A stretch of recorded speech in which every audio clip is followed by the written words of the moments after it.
waa Yeumbeul TV di leen jaajëfal di nuyuwaale vraiment tous les patriotes du département de Keur Massar et par extension tous les patriotes du monde du Sénégal et de la diaspora.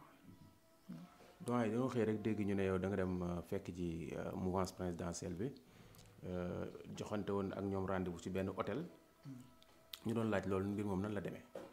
Bon ni ko ñëpp yëgee defe naa noonu laa ko yëgee ndax suma doom bu nga xam ni elle est un peu accro sur Facebook peut-être moo ñëw samedi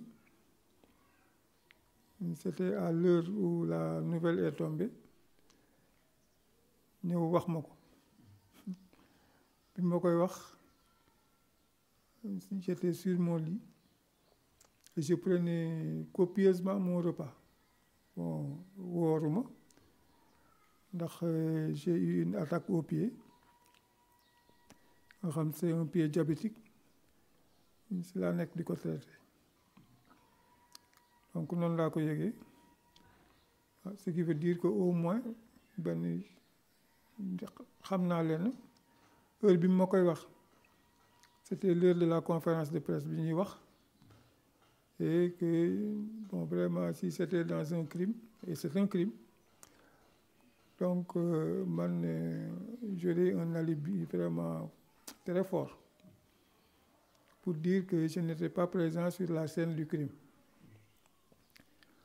et je dis que c'est un crime parce que man sam bopp nit toog li ma xalaatal ne ma maa ngi dem rejoindre pouvoir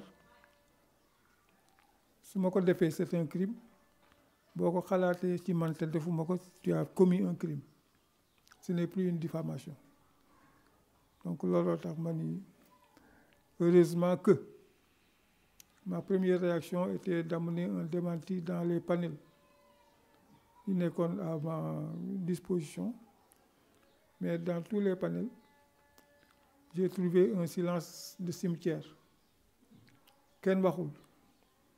Et c'est ainsi que d'ailleurs j'ai été inspiré pour la première phrase de mon communiqué pour dire que je comprends le silence qui vous frappe. C'est tout simplement parce que vous me vouez un grand respect. Mais pour vous éclairer, je dis ceci et cela. Tout était clair et les réactions ne se faisaient pas attendre, aussi bien dans les panels qu'au téléphone. Les gens, ils me l'ont dit. Que ni ces autres-là, ils sont mal tombés parce que ce qu'ils viennent de nous servir comme information, personne n'y croit.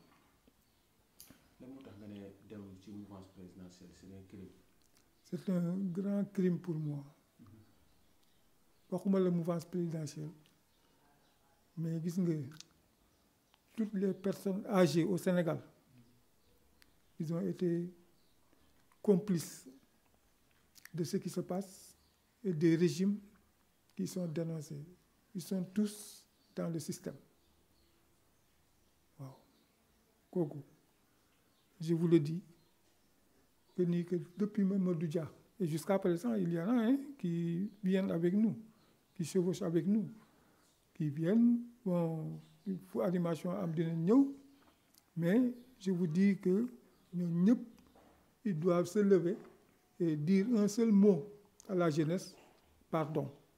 Mag ñi nga gis di leen fréquenter di leen rencontrer ñu nga xam ni avec Mamadou Dia ils se sont levés daanaka doo ci gis avec Cheikh Anta Diop les gens ont fermé les yeux avec tout ce qui s'est passé nit ñi dañoo noppi ba lii am lii nag ça nous est tombé du ciel ku yabu nga jàpp ko mais man je m'adresse principalement à la jeunesse parce que ñooñu laa gëm que ni c'est la jeunesse qui doit faire son combat man nag kenn du ma bàyyi ginnaaw je ferai toujours mon combat mais ce que je n'aime pas c'est un jeune une jeune qui n'a pas d'ambition kooku du nit vous devez avoir de l'ambition bon maintenant si je veux revenir sur la transhumance Pastef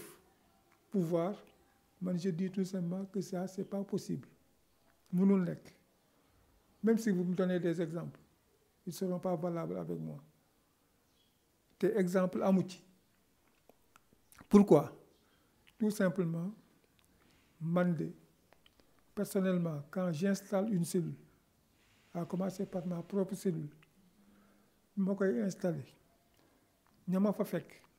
Quand je leur ai expliqué le projet de PASTEF, les principes,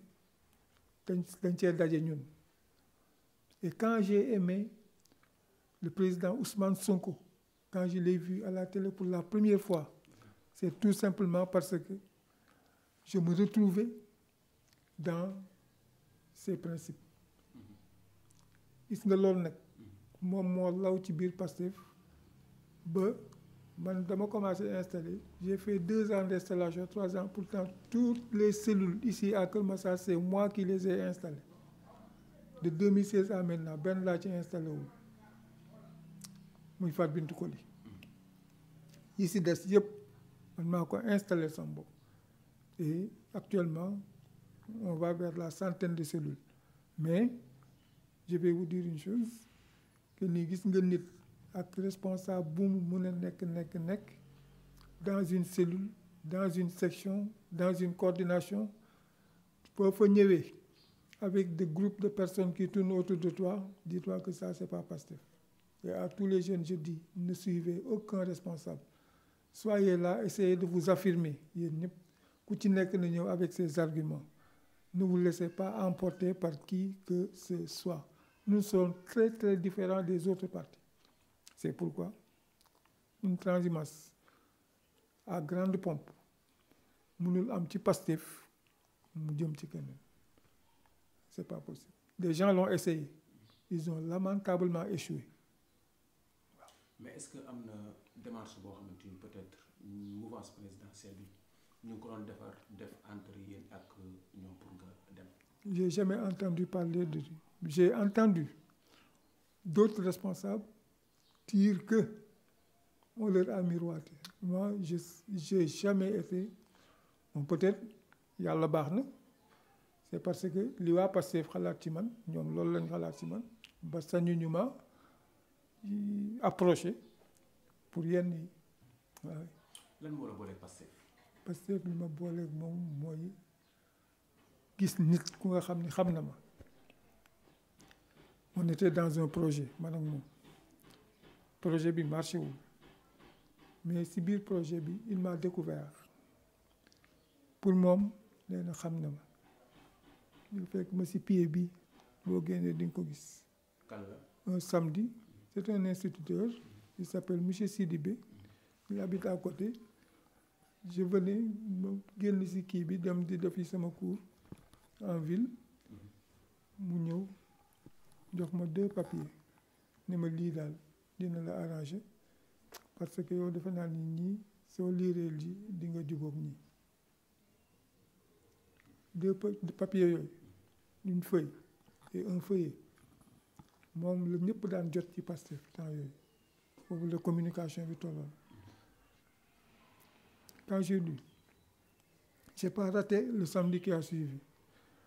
Je me suis déplacé, mu expliqué ma ne ma bon le leader war na fee ñëw mais semaine bële di ñëw. Am ñu toog foofu, on a fait une réunion.